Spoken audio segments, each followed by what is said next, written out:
আসসালামু আলাইকুম। Discrete ম্যাথমেটিক্সের network flow এর প্রথম লেকচার এটি। দেখেন, আমরা কয়েকটা জিনিস মনে রাখব। সেটা হচ্ছে ক্যাপাসিটি।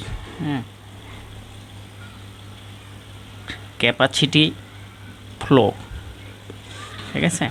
দেখেন, এই যে এখানে যেটা আছে না, এই যে এখানে আছে 10, তাই না? প্রথমে 10, তারপরে 6। দেখেন, একটা মনে রাখবেন যে প্রথমটা হচ্ছে ক্যাপাসিটি, দ্বিতীয়টা হচ্ছে ফ্লো। তার মানে যে এস থেকে এতে, একটা তার মনে করেন, এই তারের সর্বোচ্চ ক্যাপাসিটি হচ্ছে 10, কিন্তু যাচ্ছে এখন কত? যাচ্ছে এখন 6। সর্বোচ্চ ক্যাপাসিটি 10, যাচ্ছে প্রবাহ 6, ঠিক আছে। আর দেখেন এস, এস থেকে হচ্ছে সোর্স। আর মনে রাখবেন যে এটা হচ্ছে মূল সোর্স। আর একটা আছে সিল্ক। দেখেন, এই সোর্স হচ্ছে যেখানে আপনার সমস্ত বিন্দু যেই জায়গা থেকে শুরু হয়। দেখেন, এই প্রবাহটার সব, এই যে এস থেকেই কিন্তু সবার প্রবাহ শুরু হচ্ছে। এসে কোনো জায়গা থেকে প্রবাহ আসেনি, ঠিক আছে। এস থেকে দেখেন এইটাই যাচ্ছে, কিন্তু এই এসে কিন্তু আসেনি কোথা থেকেও। তাহলে এই এসটা হচ্ছে সোর্স, মূল বিন্দু। আর সিল্ক যেটা বললাম, সিল্ক হচ্ছে যেটাই সর্বশেষ এসে পুঞ্জীভূত হয়, যেই বিন্দু থেকে আর প্রবাহ অন্য কোনো প্রবাহে প্রবাহিত হয় না।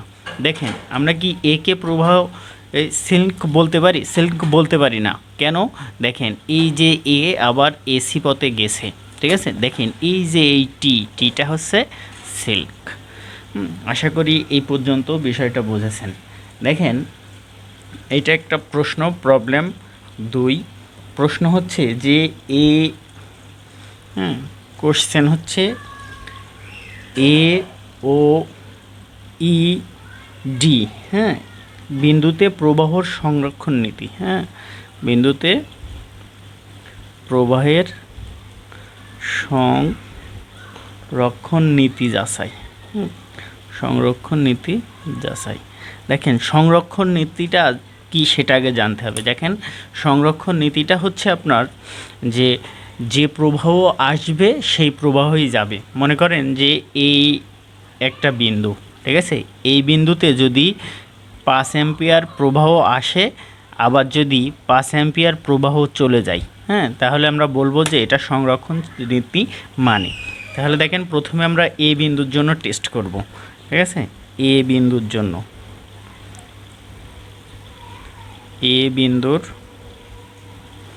জন্য টেস্ট করব। দেখেন, এই যে এ বিন্দুতে মোট প্রবাহ, সূত্রটা দেখেন, সামেশন অফ ভি, প্রবাহ এফ এ, ঠিক আছে। এই ভিতে পঞ্চম চ্যাপ্টার পঞ্চম অধ্যায়ে আমরা আলোচনা করছিলাম, এই ভিতে হচ্ছে ভার্টেক্স, শীর্ষবিন্দু, তাই না। ভি তার মানে এ বিন্দুতে সোর্স, ঠিক আছে, যে এই বিন্দু থেকে কোথা থেকে প্রবাহ আসছে। দেখেন, এই বিন্দুতে প্রবাহ আসছে একটা বিন্দু থেকেই, সেটা কোথা থেকে? এস থেকে। তাহলে আমরা এখানে লিখতে পারি এফ অফ এস এ, তাই না, যে এস থেকে এই বিন্দুতে আসছে। দেখেন, এটা এই এস থেকেই কিন্তু এই বিন্দুতে যাচ্ছে, আর অন্য কোনো বিন্দু থেকে যাচ্ছে না। তাহলে আমরা এখানে লিখতে পারি এফ অফ এস এ কত যাচ্ছে। দেখেন, এই প্রথমটা কি বলছিলাম? প্রথমটা হচ্ছে ক্যাপাসিটি, আর প্রবাহ দ্বিতীয়টা হচ্ছে ফ্লো। তাহলে আমাদের যাচ্ছে কত? 6, ঠিক আছে। এইটা হচ্ছে আপনার এই বিন্দু থেকে এ বিন্দুতে আসছে। এখন দেখেন, এই বিন্দু থেকে যাচ্ছে কত? তাহলে এই বিন্দু থেকে যাচ্ছে summation of V F of A V, ঠিক আছে, যে এ বিন্দুতে কোন কোন ভার্টেক্সে যাচ্ছে।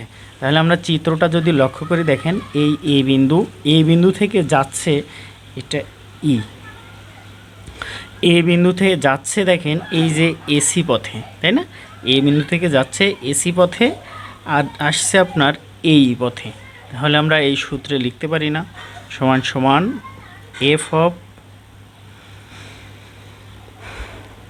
এসি প্লাস এফ অফ এই। দেখেন এই যে আমাদের যদি আবার একটু চিত্রটা দেখি, যে এই যে এ বিন্দু থেকে বেরিয়ে যাচ্ছে এই এসি পথে আর এই পথে, তাহলে আমরা এই দুইটা এবার যোগ করব। দেখেন এসি পথে যাচ্ছে কত, এই যে ক্যাপাসিটি কত, ক্যাপাসিটি 4, প্রবাহ হচ্ছে 3, তাহলে আমাদের প্রবাহটা দরকার, তাহলে আমরা লিখতে পারি এখানে 3 প্লাস। দেখেন এই পথে যাচ্ছে কত, এই পথে যাচ্ছে এই যে এই 3, আর আমরা এখানেও লিখতে পারি এই +3 সমান সমান 6। তাহলে দেখেন যে এখানে এইটা আর এইটা ভ্যালু কত, এইটারও 6, এইটারও 6, তাহলে আমরা বলতে পারি না। অতএব সামেশন ভি ভার্টেক্স অফ এ সমান সমান সামেশন ভি প্রবাহ এ পি। দেখেন যেহেতু সমান, তাহলে আমরা বলতে পারি কি, ইহা সংরক্ষণশীল নীতি কি মানে, সংরক্ষণশীল নীতি মানে। এখন দেখেন আবার একটা কি বলছে, ই বিন্দুর জন্য, তাই না? এখন ই বিন্দুর জন্য আমরা যাচাই করব। দেখেন ই বিন্দুর জন্য, ই বিন্দুর জন্য, ই বিন্দুর জন্য এখন দেখেন চিত্রটা যদি আমি বই থেকে দেখাই আপনাদের, হ্যাঁ, এই যে ই বিন্দুর জন্য এই যে এইটা, তাই না?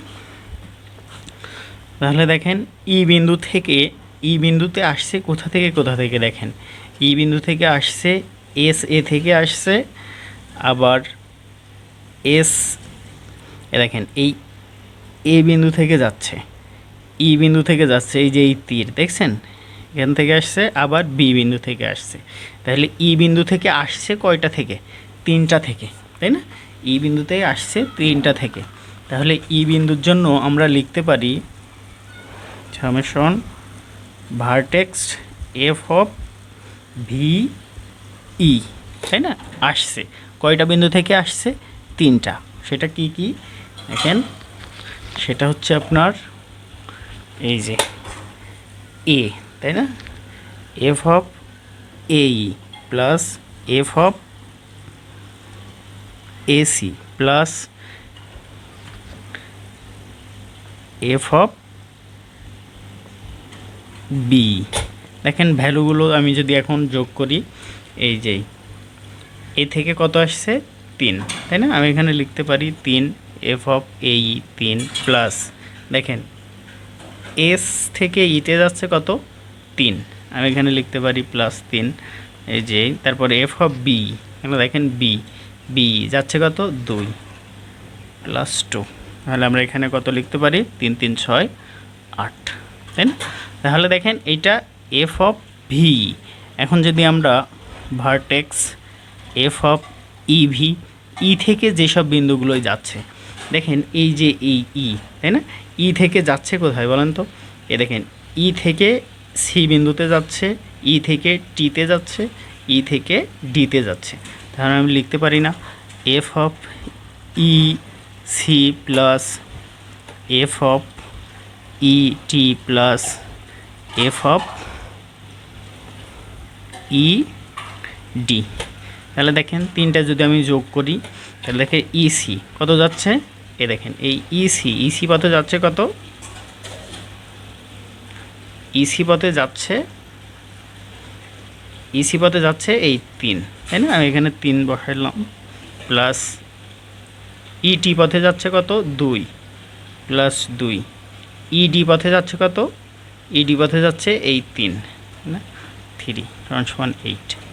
তাহলে দেখেন আমরা এখান থেকে কিন্তু সিদ্ধান্ত নিতে পারি যে এইটার ভ্যালু উভয়ের ভ্যালু কত পাইছি, 8, তাহলে এটা সমান সংরক্ষণশীলতা মানে।